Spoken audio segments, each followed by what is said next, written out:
What's up guys, Mark back here with yet another video, and today I want to talk to you all about the Nikon D850. So I've had a lot of questions about what I think about the Nikon D850 since I used to be a Nikon shooter, and the questions just keep coming in. I don't really understand why people want to know what other people think about what they might want to buy, but apparently that's a thing, so I'm going to go ahead and share my thoughts. First things first, I'm not going to talk about all of the specs. I mean, you can find that anywhere online. It's pretty easy to find, so if that is the type of video that you're looking for, it's not this one. So a few of the things that really stood out to me were the fact that, number one, the Nikon D850 is going to have a backside illuminated sensor, which Sony has had for quite some time now. So while I do welcome the change for Nikon and Nikon shooters, it's not groundbreaking, it's not earth-shattering, it's not all that impressive. So for those of you that were hoping that I would say something, oh, well, Nikon's finally got backside illumination. Yeah, it's great, but it's not new.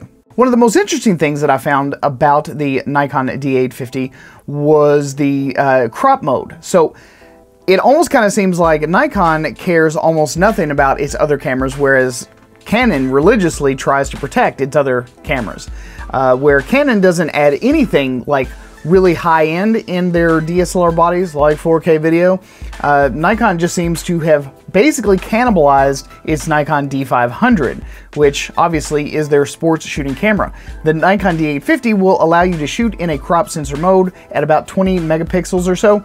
So this is going to be quite possibly a reason not to buy the Nikon D500 anymore. I mean, you could if you wanted to have both, but then why would you have both if the Nikon D850 can do both?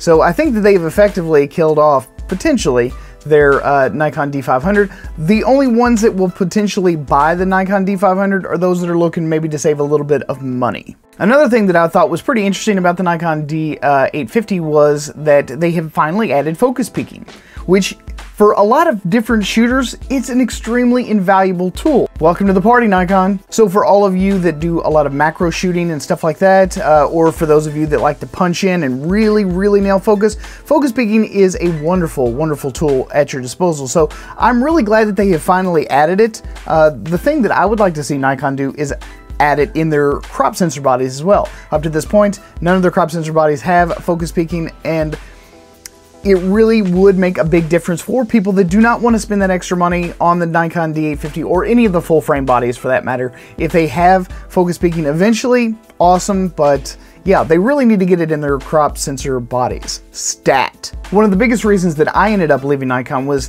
their video features were just always so lackluster.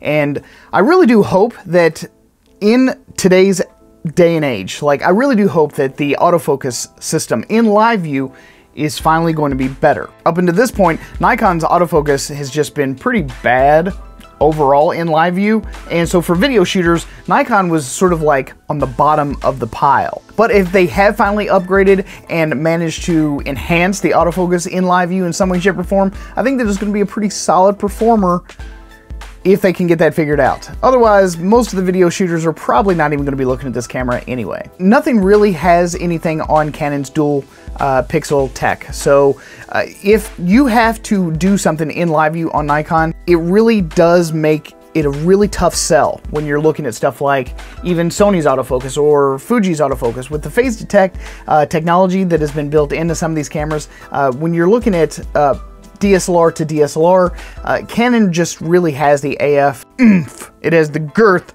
to really handle your AF needs. Some people would scoff at autofocus like, oh, no one would ever use that, but I mean, people use it all the damn time. So let's just quit pretending like it's not a thing, and Nikon really does need to nail that down. Another thing that really surprised me about this camera was the fact that this camera came in at about $700 cheaper than what I was thinking it was going to. I thought it was going to be a $4,000 camera easy.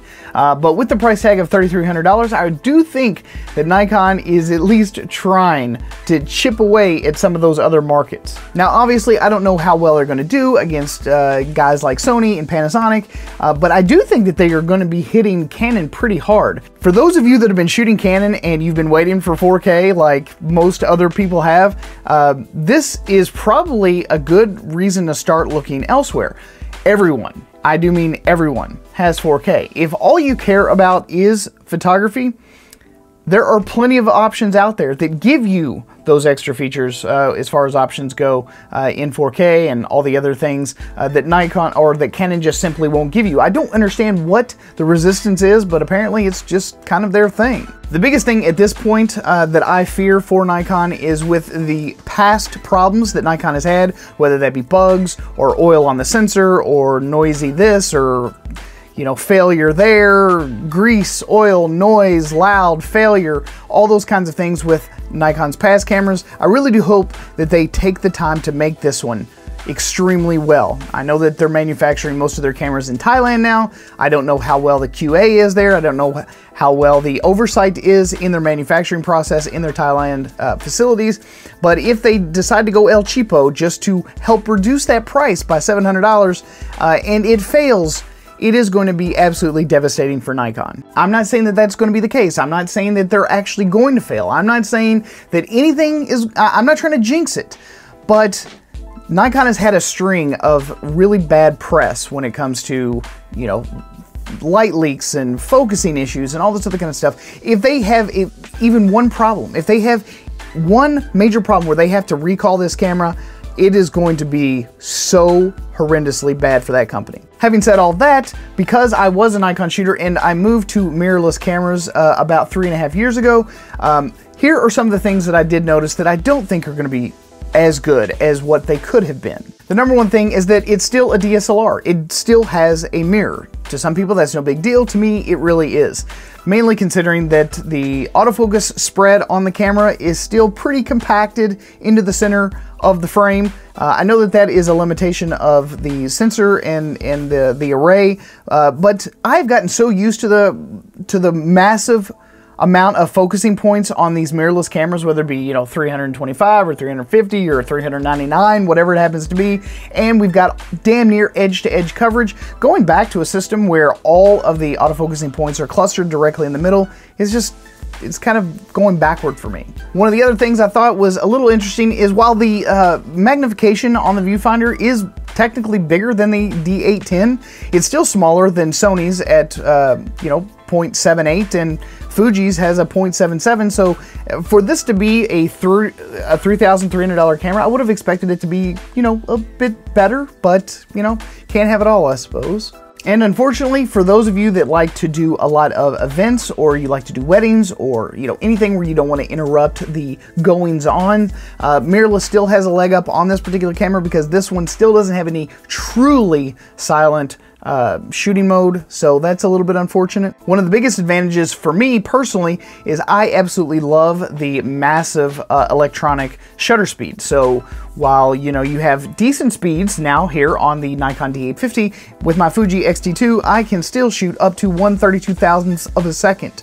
That's just insane. So just the fact that I wouldn't actually have that option, I don't know, it's a little bit of a step backwards again for me. And since I've started shooting mirrorless, most of the bodies that I am now accustomed to are much thinner, much lighter, much more compact. They're not as big, they're not as heavy, they're not as bulky.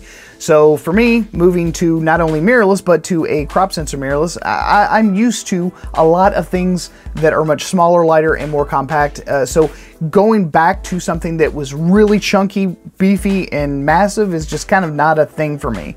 I can get everything done that I've always wanted to get done in a much, much smaller form factor. Even though I have not yet used the Nikon, the video features on the mirrorless cameras are the biggest thing for me, or the second biggest thing for me. And it is so big because I do a lot of YouTube videos, I do a lot of vlogs, I do a lot of product reviews and stuff like that. So video is extremely important to me. Just looking at the specs, just looking at what reviews that I've been able to see so far, the video features, while they seem a whole lot better, they just still seem to be lagging quite a bit behind mirrorless systems at this point. So I do think that the camera is a fantastic step up from what they've had in previous generations. I do kind of wonder about whether or not they realize that they might be cannibalizing their own D500, but that's to be seen, left to be seen. The Sony market may get a small little bit of their market stolen by this. I'm not really sure who that would be.